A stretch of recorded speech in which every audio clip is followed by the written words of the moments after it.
pessoal, tudo bem com vocês? Eu espero que sim, meu nome é Mariana e este aqui é o canal Sobrenatural. Bora de relatos sobrenaturais aí pra você. E hoje tem uma coletânea de relatos aí sobre a famosa tábua Ouija. Quem aí já jogou esse jogo aí do Ouija? Mas antes de te contar esses relatos aqui, eu quero pedir a você, se gosta do canal, já deixa aí o like bem no início. Isso vai ajudar muito aqui o canal, principalmente na divulgação e no crescimento aqui, informar ali o YouTube que vocês estão gostando do canal. Se você ainda não é inscrito aqui no canal, se inscreva também, ative o sininho para não perder nenhuma notificação e se esse vídeo tiver a função de hypar, hype ele para mim, que vai ajudar muito aqui também no canal. Se tiver algum relato relacionado ao sobrenatural, quiser mandar aqui pra mim, o e-mail tá aqui ó, na descrição do vídeo, assim como as minhas outras redes sociais, estão todos os links aqui, acaso vocês queiram me seguir lá também. Mas agora chega de papo, chega de enrolação e bora pra estes relatos, essa coletânea de relatos sobre a tábua Ouija.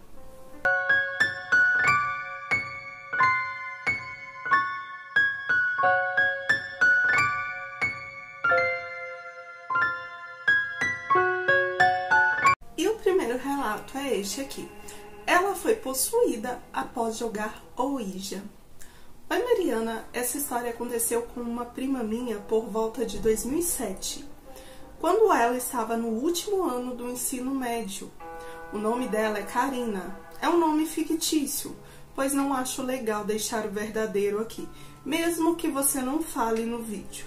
Sempre foi uma menina muito religiosa, daquelas que ajudava nas missas, lia os salmos na igreja. Por isso mesmo, ninguém esperava que fosse justamente ela a se envolver com uma coisa tão pesada como o jogo Ouija. Naquela época, Karina estudava à tarde e um dia, junto com 3 amigas, resolveu brincar com o tabuleiro Ouija, que encontraram numa caixa velha que ficava no teatro da escola.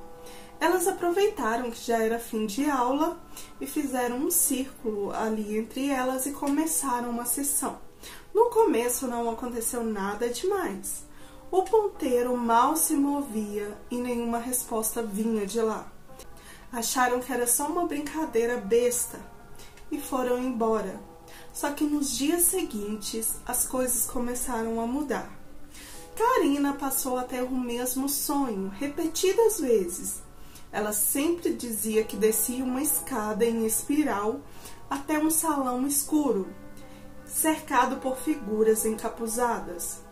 No centro havia uma mesa cheia de velas acesas e no momento em que ela pisava no último degrau da escada, todos viravam o rosto cobertos e a convidavam com um gesto. Mesmo querendo recuar, diz ela que parecia que uma força invisível empurrava seu corpo para a frente. E quando ela se aproximava daquelas figuras, via que todas usavam máscaras brancas. Mas quando tiravam os capuzes da cabeça, chifres começavam a crescer no topo da cabeça deles. E assim que tiravam as máscaras, ela acordava, sempre suada, ofegante e tremendo, e não se lembrava de nada. O mais assustador é que numa dessas noites, o meu irmão, que estava dormindo na casa dela, teve exatamente esse mesmo sonho que ela tinha. No dia seguinte, ele contou no café da manhã e a Karina ficou pálida. E foi aí que ela resolveu contar ali para minha tia. Depois daquele fim de semana, quando Karina voltou às aulas, tudo ficou muito pior. Como estudava à tarde, ela sempre voltava sozinha para casa, já quase à noitinha. E o caminho mais curto era justamente o que passava pelo muro lateral do cemitério da cidade. Na primeira noite, ela ouviu alguém chamar seu nome. E aquilo dizia: Karina, vem com a gente está te esperando. Num tom bem sombrio e uma voz bem aguda. Ela sempre olhava ao redor e não via ninguém. Mas todas as noites seguidas as vozes voltavam e cada vez pareciam mais alta. A cada dia uma nova voz parecia se juntar às anteriores. Isso acontecia sempre que ela passava perto do muro do cemitério. Ela também começou a ver entre os túmulos sombras se movendo, pareciam brincar entre os túmulos, pulando como crianças, mas não eram crianças. Algumas sombras tinham formas humanas, outras não. Uma noite, entre as sombras, ela viu uma figura parada sobre um túmulo. Era um homem bem alto, usando um chapéu de couro, como se fosse de vaqueiro antigo, e ao lado dele outras figuras com chapéus pontudos.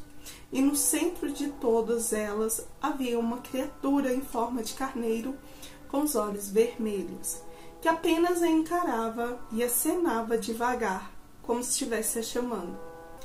Naquela mesma noite, Karina acordou com a porta do quarto abrindo sozinha e sentiu as cobertas se erguerem e o colchão afundar. Quando abriu os olhos, havia uma sombra de uma mulher negra sentada na sua cama, ou melhor, em cima dela. Era uma mulher grande e muito pesada, e estava com as mãos geladas e garras finas como agulhas. Tapou a boca de Karina com força e a tocou de forma obscena, se é que vocês me entendem. Ela tentou gritar, mas não conseguiu. Sentiu como se estivesse sendo sufocada, arranhada, marcada. Só quando desmaiou de cansaço de lutar com aquilo, a entidade a deixou. Na manhã seguinte, Karina acordou com muitos hematomas pelo corpo, e todos gelados ao toque. Tinha vários arranhões que pareciam ser arranhões antigos e marcas roxas também pelo braço. Isso se repetiu noite após noite. Ela parou de dormir, emagreceu rápido, ficou com olheiras fundas e começou a ter crises de pânico. Levaram ela ao médico, mas fisicamente diziam que ela não tinha nada. Mandaram então ela para o psiquiatra, que receitou calmantes fortes, mas a coisa era outra. Até que no momento de desespero, Karina confessou tudo sobre o jogo do tabuleiro Ouija e tudo o que vinha acontecendo desde então. Minha tia, desesperada, procurou um padre muito respeitado da cidade vizinha, conhecido por lidar com casos mais difíceis. Ele veio até a casa de Karina e, quando entrou, disse que sentiu uma presença densa no ambiente, principalmente perto do quarto onde Karina dormia. Ele fez orações, jogou água benta e prometeu que ajudaria, mas advertiu que um exorcismo seria necessário. Então, naquele mesmo dia, levaram a Karina até a igreja da nossa cidade, e durante o ritual de exorcismo, a entidade que a perseguia se manifestou. Ela foi arremessada contra a parede, levitada por alguns centímetros do chão, arranhada por mãos invisíveis. 3 padres foram necessários para conter a força que saía dela. Ela gritava com uma voz que não era dela e a risada era medonha, ecoava da garganta. Depois de várias horas, tudo cessou. O ambiente voltou ao normal, a temperatura esquentou e Karina caiu desacordada. O padre deu a ela uma medalha abençoada e recomendou que toda a família buscasse mais a igreja. Desde então, minha tia e minhas primas se aproximaram muito da fé. Karina passou um tempo em um retiro espiritual e aos poucos voltou também ao normal. Essa história, a maior parte quem me contou foi a minha tia. Eu não sei se ela foi 100% fiel aos detalhes, mas eu sei que me deu muito medo quando eu ouvi. E até hoje a Karina, ela não consegue ouvir falar nem de cemitério e nem tabuleiro Ouija, pois diz ela que sempre lembra dessa fase da vida que não foi muito boa. Mariana, este foi o relato, espero que você conte no canal, espero que sirva de aviso para as pessoas que acham que o Ouija é só mais um jogo. E termina aqui o relato dela. Muito obrigada a você que enviou o relato. E sim, gente, o Ouija, infelizmente, você tá mexendo com forças que você não conhece, né? Você tá chamando ali, abrindo portas ali para espíritos. E muitas vezes são espíritos que vêm ali só para prejudicar mesmo. E no caso dela aqui, é como se ela fosse possuída ali. E ela conseguia ver muitas coisas, principalmente quando ela passava ali perto do cemitério. Uma coisa que eu fiquei curiosa, e as outras pessoas que jogaram esse jogo, será que não aconteceu nada com elas, não? Aconteceu só com sua prima? Será que aquilo se apegou à sua prima? Né? Porque durante o jogo, né, você chama ali uma entidade. E se você não souber terminar ali o jogo, tipo, pedir pra sair, né? Acho que você pede pra sair e se a entidade não deixar você sair, né? E você for teimoso sair assim mesmo, acho que a entidade fica ali, né? Tipo, ela não vai embora, né? Entidade não, espírito, né? Fica ali e não vai embora. E no caso dela teve consequências bem graves.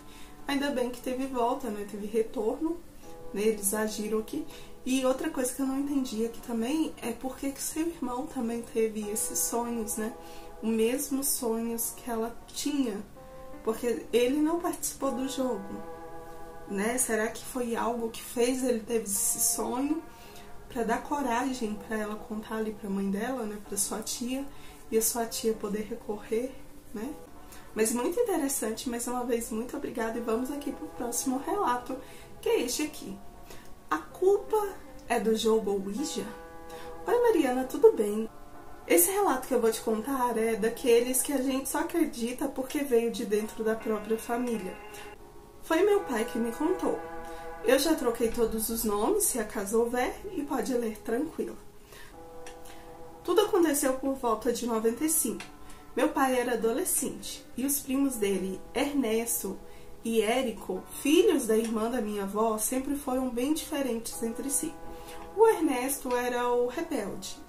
Desde cedo mostrava um comportamento difícil, fugia das aulas, respondia mal aos pais, armava briga com todo mundo.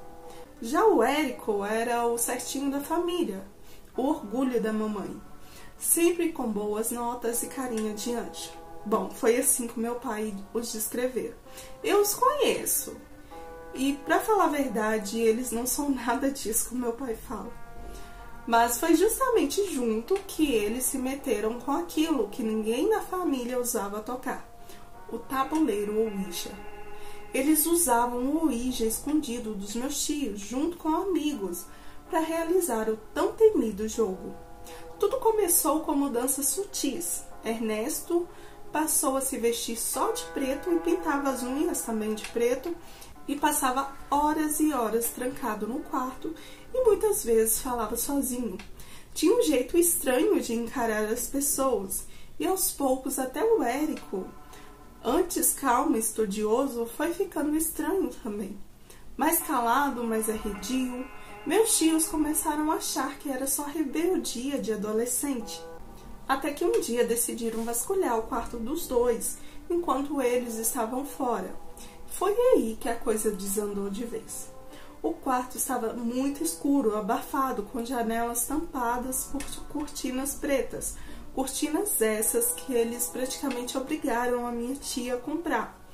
As paredes cheias de pôsteres de banda que ninguém conhecia. Mas até aí, tudo parecia normal. Adolescentes rebeldes. Porém, embaixo da beliche acharam 2 mochilas. E dentro delas havia velas vermelhas, brancas e pretas, livros com capas negras, cheios de símbolos estranhos, escritos em línguas que ninguém sabia dizer o que eram. Mas o que mais chamou a atenção foi o que encontraram embrulhado num pano. 2 tabuleiros Ouija, cada um com o nome de um dos filhos gravado à mão. Minha tia ficou desesperada, pois ela dizia que aquilo era obra do diabo. Meu tio ficou branco e com muita raiva, pois os filhos não deviam ter mexido com aquelas coisas, com aqueles objetos. Quando os meninos chegaram e viram os pais mexendo no quarto, o caos foi inevitável. Ernesto partiu para cima do pai com uma fúria e tentou bater no mesmo, como se tivesse perdido o juízo de vez. Meu tio segurou o filho com força e, num ato de desespero, puxou o cabo de um gravador antigo e usou como chicote, batendo nos 2 meninos até o braço cansar. Depois disso, os objetos encontrados foram todos queimados pelo meu tio no quintal de casa. Tabuleiros, livros, fotos, velas, tudo. Mas o estrago já estava feito. Ernesto nunca voltou a ser o mesmo. Viveu anos com surtos, episódios de agressividades e até teve que ser internado. Érico também mudou. Não surtava, mas ficou retraído, sombrio e abandonou os estudos. O mais estranho é que depois uma vizinha que morava colada à casa dos meus tios disse ter visto uma fumaça preta saindo do quintal, como se fosse um vulto, porém parecia pegar fogo, na noite em que fizeram a queima dos objetos. Mas ninguém mais comentou sobre isso. O assunto virou um fantasma na família. Meu pai sempre diz, tem coisa que não é para brincar. E se eles chamaram alguma coisa, ela ficou ali com eles de alguma forma. E por mais que os tabuleiros tenham virado cinza, eles sempre acharam que aquele jogo influenciou no comportamento estranho e na rebeldia dos filhos. Mariana, o que você acha? Obrigada por contar. Eu que te agradeço por enviar o relato. E olha, pode ser, né?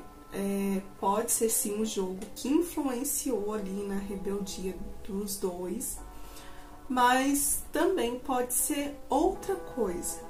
Depende muito do comportamento, né, que eles tinham antes, né? Por mais que o Ernesto era ali o mais rebelde e tal, o Érico era o mais quietinho, então assim, se eles não veem nada, tipo, não manifestou nada, não fala que tá vendo as coisas, então eu acredito que talvez foi ali da raiva, da rebeldia mesmo deles ali. Mas porque aqui só a vizinha que viu, né, essa sombra saindo do quintal deles como se estivesse pegando fogo, né? Então eu não sei também te dizer se o tabuleiro Ouija pode ter influenciado aí nessa rebeldia deles. Porque até então não me parece ter muito aqui de sobrenatural, a não ser essa parte aí da vizinha, que a vizinha viu essa sombra saindo aí pelo terreiro. Mas é interessante, pode sim, de uma certa forma pode ter sido sim o tabuleiro que influenciou, mas a gente não sabe. Então vamos aqui para o próximo relato. Muito obrigada à moça que enviou aqui o relato. E o próximo relato é este aqui. O tabuleiro que voltava sozinho. Oi Mariana, tudo bem? O que eu vou contar aqui não aconteceu comigo diretamente, mas com o marido de uma prima minha. Recentemente, numa conversa que estávamos tendo em família, ele teve a coragem de contar essa experiência para todos presentes, inclusive eu. Isso aconteceu no ano de 2010, quando ele tinha uns 16 para 17 anos. Na época, ele e 2 primos, mais 2 amigos da escola, decidiram brincar com o tabuleiro Ouija, naquela curiosidade típica da juventude, sem saber o que estava prestes a despertar. Eles se reuniram numa antiga casa de madeira que ficava bem afastada ali da casa deles, para que os pais não soubessem o que eles estavam fazendo. Era fim de tarde, quando todos estavam presentes, e acenderam velas ao redor do tabuleiro improvisado e começaram uma sessão. Fizeram perguntas comuns, tipo se havia alguém ali e se tinha qual que era o nome, mas nada parecia acontecer, o ponteiro não se mexia. E quando eles estavam prontos para desistir e ir embora, de repente o ponteiro saltou da mão de um dos rapazes. Ele começou a se mover sozinho pelo tabuleiro, devagar, formando a frase: "Me deixe em paz". Todos se entreolharam, congelados, quiseram correr, mas era como se algo os prendesse ali. Eles estavam paralisados. Nenhum deles conseguiam também tirar os olhos ali do tabuleiro. E o ponteiro continuou: "Vocês não vão conseguir sair". Depois deu uma pausa e veio a última frase, que fez todos sentirem um frio na espinha: "Eu vou matar todos vocês". O ponteiro então tremeu violentamente, bateu com força no centro do tabuleiro e parou, não se moveu mais. Sem pensar muito, eles se levantaram, jogaram o tabuleiro no meio do mato e foram para casa. Ninguém conseguiu dormir naquela noite. O assunto virou tabu entre eles, mas o pior ainda estava por vir. Dias depois, o tabuleiro apareceu dentro da casa de um deles, no chão da sala, como se tivesse sido deixado ali. O garoto, em pânico, jogou ele no lixo. Só que uma semana depois desse acontecido, esse mesmo tabuleiro apareceu na estante do quarto de outro participante da sessão. Ele, com medo, o queimou. Mas dias depois, ele surgiu debaixo do travesseiro de outro rapaz. E foi assim por meses, não importava o que eles fizessem, queimavam, quebravam, jogavam no mato ou no lixo, o tabuleiro sempre voltava sozinho para um deles, e sempre em locais diferentes. Um deles encontrou o objeto dentro da própria mochila na escola, sem ele ter colocado lá. A pressão psicológica ficou insuportável. Nenhum deles comia ou dormia direito. Eles começaram a evitar até sair de casa, com medo de encontrar o tabuleiro de novo em algum canto. Quando o desespero passou do limite, eles resolveram procurar ajuda e foram até a igreja da cidade buscar orientação com o padre que era já mais velho e sabido. Explicaram tudo o que fizeram, o padre ouviu com atenção, deu uma bênção nos jovens e deu vários conselhos e fez um alerta. O que vocês chamaram talvez não vá embora tão fácil. Ele deve estar brincando com vocês, mas eu vou tentar ajudar. Em troca, vocês me prometam que nunca mais vão brincar com o desconhecido. Todos concordaram sem hesitar. O padre fez uma oração forte, pegou o tabuleiro que estava com eles e prometeu que daria um destino apropriado a ele. E de fato, o tabuleiro nunca mais apareceu. Depois disso, cada um seguiu sua vida. Alguns até mudaram da cidade, outros passaram a frequentar mais a igreja. O marido da minha prima disse que nunca mais se envolveu com nada ligado ao sobrenatural, que não gosta nem de ouvir. Mas carrega esse episódio que ainda lhe dá muito medo. Eu contei para ele que iria enviar aqui para o seu canal se acaso ele deixasse. Ele deixou, mas disse que não iria nem ouvir, pois sente muito medo.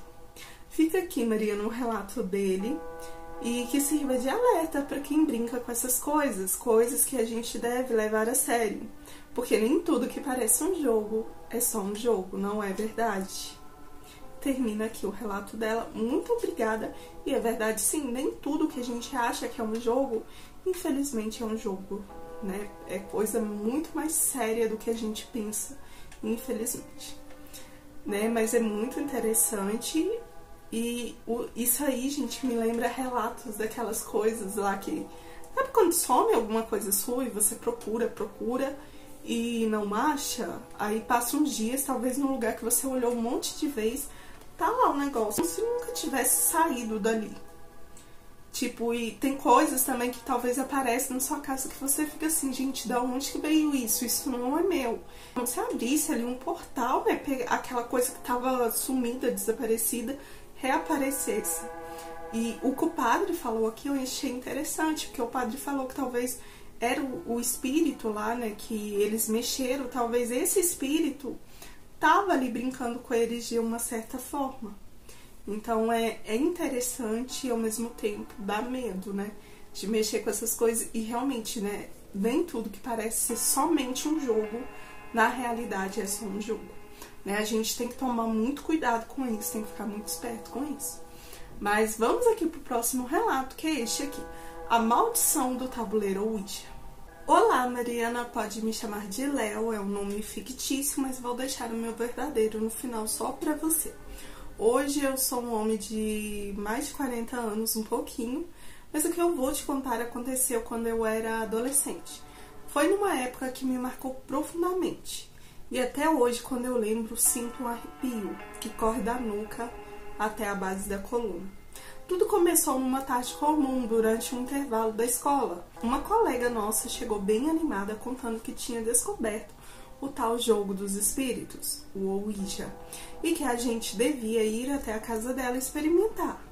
Na época a gente ria dessas coisas, achava que era só brincadeira de adolescente curioso, mas infelizmente não era. Marcamos o dia e o horário e fomos até lá. Ao todo éramos 6 pessoas. Eu, um amigo, 3 amigas e a dona da casa, que recebeu a gente com todo o aparato pronto. vela, copo, letras no papel formando tal tabuleiro improvisado. Enquanto elas ajeitavam tudo, eu fiquei num canto fumando, meio descrente daquilo tudo. Nossa, fumando? Quantos anos você tinha na época? Né? Tava na escola ainda? A brincadeira começou com as perguntas bobas, tipo, vou passar de ano, fulano vai ficar com a fulana, com quem vão me casar, esse tipo de coisa. Mas logo começaram as perguntas sérias. Uma delas, das meninas, perguntou quando ia morrer, e o copo não se mexia. Insistiram, perguntaram de novo, mas nada, nenhuma resposta. Foi aí que uma delas riu e soltou. E esse espírito veio com defeito, viu? Mas quando começaram a perguntar sobre a morte delas, o copo voltou a se mover. E o que respondeu gelou o sangue de todo mundo. Ele deu datas, todas dentro do mesmo mês.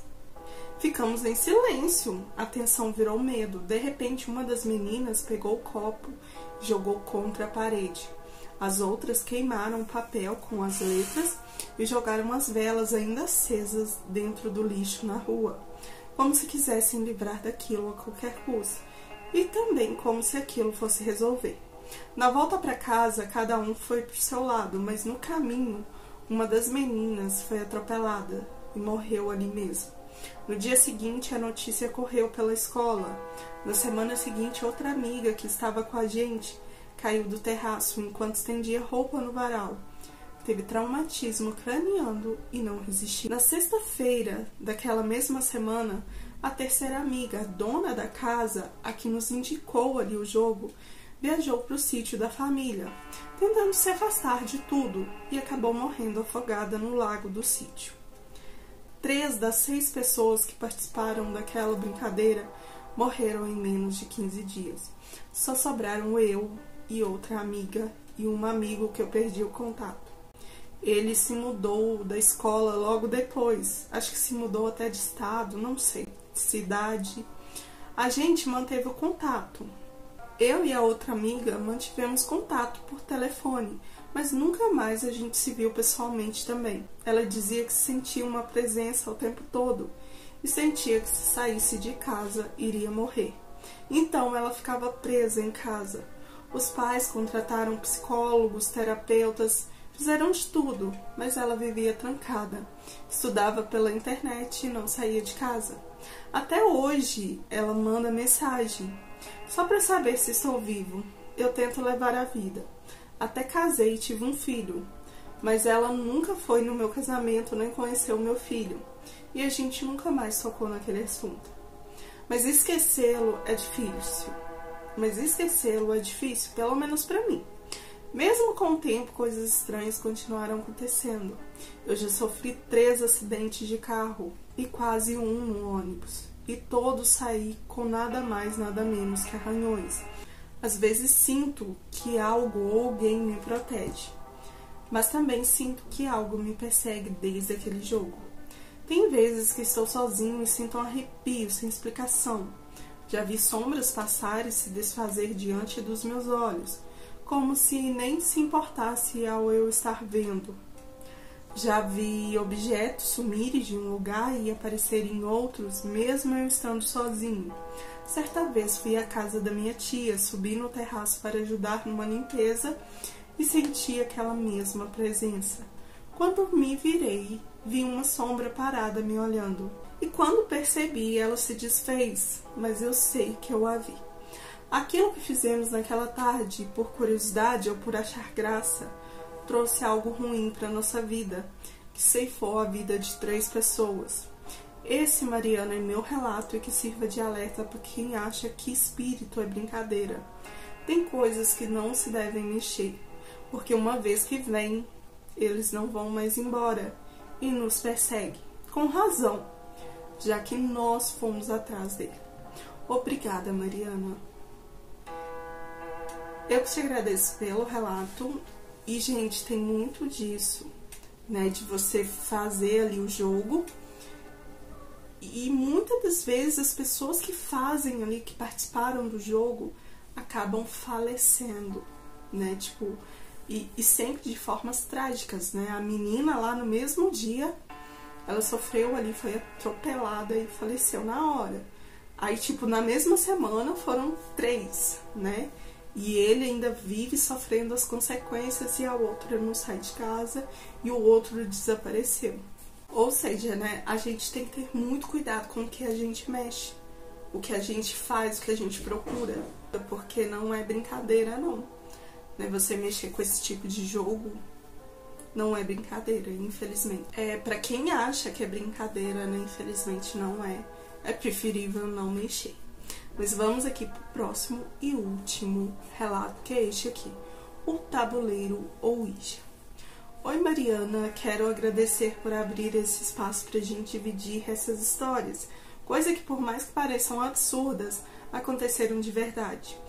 Quero dizer também que sou fã do seu canal.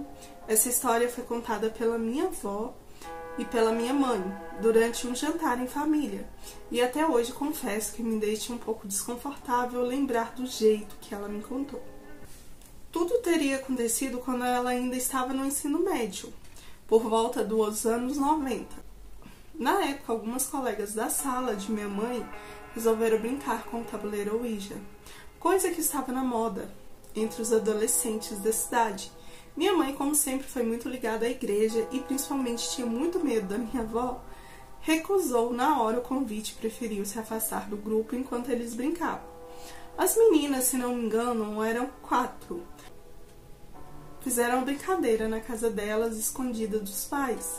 A princípio, parecia que nada demais tinha acontecido, só que com o passar dos dias, as coisas foram mudando. E essas meninas simplesmente sumiram da escola e ninguém sabia o que tinha acontecido. Tempos depois, minha mãe já adulta, formada, ela voltou à cidade natal para visitar a família, reencontrar algumas pessoas. Foi numa dessas visitas que ela soube, por um primo, o que tinha acontecido com aquelas meninas. Cada uma teve um destino trágico. A primeira sofreu um acidente de carro, ficou presa nas ferragens, ainda viva e morreu lentamente, enquanto os bombeiros tentavam socorrê-la. A segunda se enforcou em casa, sem deixar um bilhete nem explicação por que fez. Ninguém entendeu. A terceira engravidou algumas vezes, mas perdeu todos os bebês. Foram mais de 4 abortos espontâneos, sempre inexplicáveis, mesmo fazendo acompanhamento médico e tudo dando certo. Ela não aguentou e também tirou sua vida. A quarta desenvolveu esquizofrenia e, até onde todos sabem, ela está internada em um hospital psiquiátrico em outro estado. Às vezes, segundo os parentes, ela tem breves momentos de lucidez e pergunta sobre as pessoas da família, mas basta tocarem no assunto sobre a escola ou sobre a brincadeira, ela surta completamente. Minha mãe sempre ficou muito abalada por ter conhecido todas elas e, o pior, por ter sido convidada para participar daquilo. Ela sempre diz que foi Deus que a impediu, pois se tivesse participado, talvez não estaria aqui também. E o que me faz acreditar é que todas tinham um futuro brilhante. E depois do jogo, a vida virou de um jeito estranho para elas. Mas continuando aqui, essa não é a única história que envolve a Ouija que a minha mãe e minha avó conhecem. As minhas tias também fizeram uso desse jogo. E foi mais ou menos na mesma época que essas meninas que eu citei acima fizeram esse jogo. As minhas 2 tias também fizeram, pois, como falei acima, estava na moda na cidade. O nome delas era Amparo e Cristina. Na época, Amparo tinha 22 anos e Cristina 19. Elas tinham 2 vizinhos que viviam para baixo e para cima com o tabuleiro Ouija debaixo do braço e realizava esse jogo com várias pessoas. Esses vizinhos juravam que era realmente só uma brincadeira e que nunca tinha acontecido nada demais com eles. Um dia, minhas tias pediram o tabuleiro emprestado e começaram a brincar trancadas no quarto. Elas faziam isso escondido da minha avó, que era muito católica. Minha mãe, que ainda era criança na época, se lembra de ter entrado no quarto para ver e se sentir muito mal com o que viu. Ela conta que o ambiente ficava muito pesado e estranho, como se tivesse realmente alguém a mais ali. Depois disso, as duas começaram a agir de maneira esquisita. Amparo passou a ver sombras pela casa, ouvir passos no telhado de madrugada e, o mais estranho, ela começou a recusar a ir à missa nos domingos, coisa que ela nunca tinha feito. Quando a minha avó insistia, ela se debatia, gritava e se trancava no quarto. Cristina, por sua vez, começou a dizer coisas sem sentido, mas o mais assustador, segundo a minha mãe, era que ela dizia chorando que alguém ia vir buscá-la em breve. Um dia, inclusive, ela disse para minha mãe pensar em qualquer coisa que ela iria adivinhar. E o problema é que ela adivinhava mesmo. Era como se ela lesse a mente das pessoas. O auge foi uma noite em que minha avó tocou uma caixinha de música antiga. Assim que a música começou, o Amparo começou a gritar desesperadamente, dizendo que seus pés estavam queimando. Quando correram até o quarto, encontraram ela chorando, tremendo, com os pés vermelhos, como se tivesse pisado em brasa. Ela jurou que desde que a música começou, sentiu como se alguém estivesse puxando ela para baixo, como se tentassem arrastá-la pelos pés para algum lugar. Cristina também estava em prantos, dizendo que via pessoas espreitando pelas frestas da janela. Minha avó, desesperada, levou as duas à força à igreja, e lá elas confessaram tudo para o padre, que tinham jogado o tal jogo do tabuleiro Ouija por dias, feito várias perguntas sérias e invocado nomes de espíritos que elas não sabiam de onde vinham ou o que significava. O padre lhe deu ali uma bênção forte, e na casa também, e obrigou toda a família a frequentar a missa todo domingo, e para que elas ficassem em oração e durante todas as missas tomassem o corpo de Cristo, que é a hóstia que a gente conhece, e isso iria ajudar na libertação delas. Depois disso, aos poucos, as manifestações pararam, mas minha mãe diz que aquilo deixou uma marca terrível. Amparo nunca mais foi a mesma pessoa, e até hoje evita qualquer coisa ligada ao sobrenatural também. Cristina se tornou extremamente religiosa e nunca mais tocou no assunto. Ela praticamente virou uma beata. Minha família aprendeu da pior maneira que certas portas, uma vez abertas, nem sempre se fecham facilmente. E eu só fiquei sabendo dessa história pois eu comentei sobre o jogo e disse que eu tinha curiosidade. Mas depois de ouvir isso da minha mãe, essas duas histórias, eu prefiro nem ver na minha frente. Obrigada, Mariana, por ouvir a minha história e que sirva de alerta para quem acha que tabuleiro ou Ouija é brincadeira. Eu que te agradeço pelo relato. E aqui a gente teve dois acontecimentos que a sua mãe presenciou, né? Eu acho que ali, né, principalmente acho que anos 90, tinha muito disso, né? As pessoas faziam muito, era jogo do compasso, jogo do tabuleiro Ouija, jogo do copo. Eu acho que todos eles são praticamente a mesma coisa, né? Só muda uma coisinha ou outra. Mas isso, né, serviu pra você ali, né? Você que tava com curiosidade, até passou a curiosidade. E, gente, realmente não é brincadeira, né? Esses jogos aqui, eles não são brincadeiras. Você acaba mexendo com coisas, né, espíritos que você não conhece, você não sabe o que eles estão... você não sabe o que eles estão preparando ali para sua vida. E são coisas que podem te prejudicar muito. Talvez não aconteceu nada agora, mas talvez você liberta algo que você não vê. E você vai sentir, né, o peso disso muito tempo depois. E aí já pode ser tarde, né? Mas é interessante essas histórias. Eu confesso que eu sempre tive curiosidade também, mas nunca tive coragem de fazer esse jogo do Ouija. Mas é isso, gente. Essa foi a coletânea relacionada aqui ao tabuleiro Ouija. Confesso que tem mais relatos, então provavelmente eu vou fazer a coletânea 2. E se vocês quiserem uma coletânea em especial, porque tem muitos relatos aqui, mas eu tenho hora que nem eu pesquisando aqui, eu vou pegando os mais recentes e vou misturando ali, procurando e misturando os mais antigos. Tem até umas pessoas que já pediram lá nos comentários umas coletâneas e eu anotei. Vou tentar trazer essa semana aqui ainda essas coletâneas que eles pediram, se acaso eu achar relatos, né? Porque talvez não adianta eu prometer e talvez não tenha ali no e-mail. Eu acredito que deve ter sim, porque tem muita coisa lá. O e-mail tá lotado, graças a Deus, né? Porque assim dá pra me trazer muitas histórias aqui pra vocês. Mas se você tiver alguma história relacionada ao sobrenatural, quiser mandar aqui pra mim, o e-mail tá aqui, ó, na descrição do vídeo. Se gostou, não esquece do like, compartilha aí com seus amigos. Se esse vídeo tiver a função de hypar, hype ele aí pra mim, que vai ajudar muito aqui o canal.